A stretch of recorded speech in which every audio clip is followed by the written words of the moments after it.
What's going on, guys? Got another comic book haul video for you. I've got one stack of books that I got from Mercari, and then another stack that I got from a local comic shop, Comic Book World. The first stack here is my lot from Mercari. So I ended up getting, I'll show you all the books I got. They were 90 bucks total, and I used the profits from 4 comics that I sold. I sold Metal Gear Solid #1, Spectacular Spider-Man, that one with the Hypno Hustler. I sold each of those for 25 bucks. Then I sold Superman Batman #8, that first appearance of Kara L. I think that's Supergirl. It's going to be in the new movie. I sold that one for 32.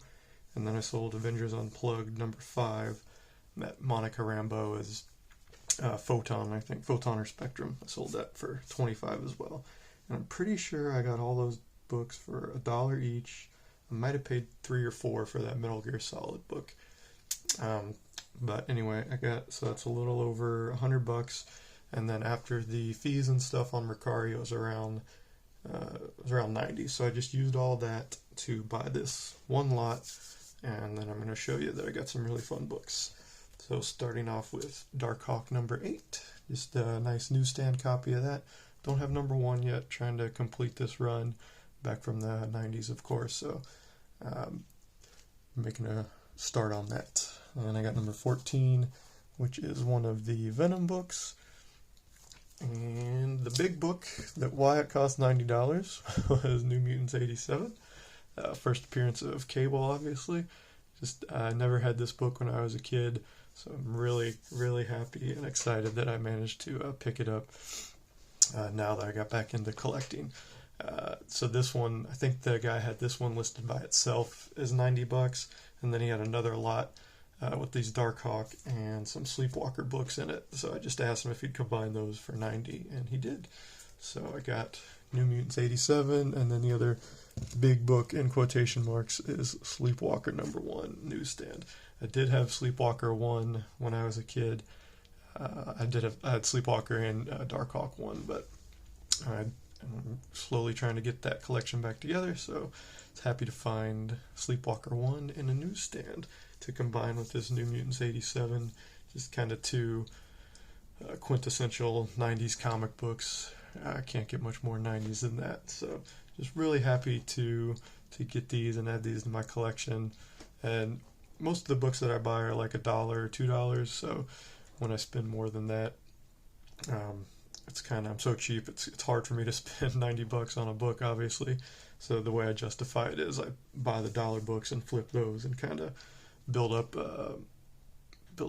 an amount of money and then use that for a big purchase. So I'm not sure what I'm going to get next. I think the only other, I need New Mutants 86. That was the first, or not the first. There's a cameo appearance in that, I think, of Cable. And then it's another Liefeld McFarlane cover that I want. And then obviously 98 is first Deadpool. So I might try saving up for that. I've sold a few books since I sold the ones to get this New Mutants. So I've got about 100 bucks built up. So might hold off to get that New Mutants 98. Hopefully it keeps going down before the new movie comes out. So really excited to get these. Love the Liefeld era on New Mutants, and Sleepwalker was, like I said, quintessential 90s book as well. So I picked up some other single issues of that. Got #2 with the 8-ball on the cover. #3 with, I can't remember if these were all, oh no, it's a Dream, I guess, yeah, so it's got Wolverine, She-Hulk, some of the X-Men, Thor on there too, so it's a cool cover. And #4, and last one in this lot was #6, just a cool Spider-Man cover. So like I said, that lot was 90 bucks for the New Mutants book, which was the big book, obviously, and then those Sleepwalker books. So I think it was a pretty good deal. The New Mutants is, it's not a perfect copy. There's some little color rub on the back spine, and it could use a pressing, but, I'm just really happy to get that finally added to my collection. Alright, and then the second stack of books here, these are all I picked up from Comic Book World, just a local shop here in Louisville. Grabbed this Alf number 50 in a newsstand. Guess this is the last issue. Love Alf when I was a kid, and I'm going to slowly try to put all this run together. There's the one big book where it looks like he's doing inappropriate things to a seal that goes for more than cover price, but most of the other ones I think just go for around the cover. Probably number 1 goes for a bit more, but I'm patient, so I'll see if I can find all those for cheap. Got an Incredible Hulk 339, just a Todd McFarlane. He does the pencils, he does not do the covers. And this one is right before 340, obviously, which is another one's on my list of those big books from the late 80s, early 90s that I want to get, that I'll have to save up for. But slowly piecing the McFarlane run on the Incredible Hulk up. I'll probably get all around 340 and save 340 to the last. And then that one was 350. Then I picked up quite a few of these Secret Wars books. So at Comic Book World, they have like a frequent buyer's card that every time you spend like $5 or whatever, they punch it, and then once you get it filled up, it gives you $50 off a purchase. So what I'm thinking is I filled that up with my last time there, so I might use that $50 off and then transfer some of my Mercari money and use that as the next big purchase at Comic Book World instead of on Mercari.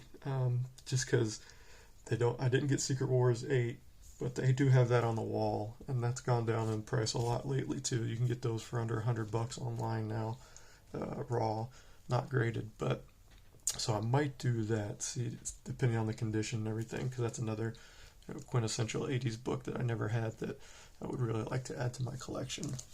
But I picked up a lot of the Secret Wars run. Got number 2. That one was $5. Just a cool Magneto cover. Got number 3. This one was $12. This was the most expensive one. Yeah. And I think this is the first appearance of Titanium, maybe? I'm not sure. I know this was hot a little while. It kind of goes back and forth, but $12. I looked it up. It seemed to be about what it was going for. So it's a cool Mike Zeck cover. Number 4 in a newsstand. This one was $6. I always like this cover. Just kind of holding up the crashing mountain. It's really, really cool cover. And then number 5. This one was $8. It's got the X-Men and the Avengers on there. So it's a pretty cool looking one. And that's not a Mike Zeck cover. I think they got like Bob Layton and him must have like alternated on the covers. So that's a Layton cover. Number 6 is a Layton cover. That one's cool. It's got all the villains on there. Got Galactus in the background, Ultron, Doctor Doom. Really nice. Doc Ock there. That one was $8. Got number 7 in a newsstand. This one was $10. It's another Bob Layton cover. $10 for this one.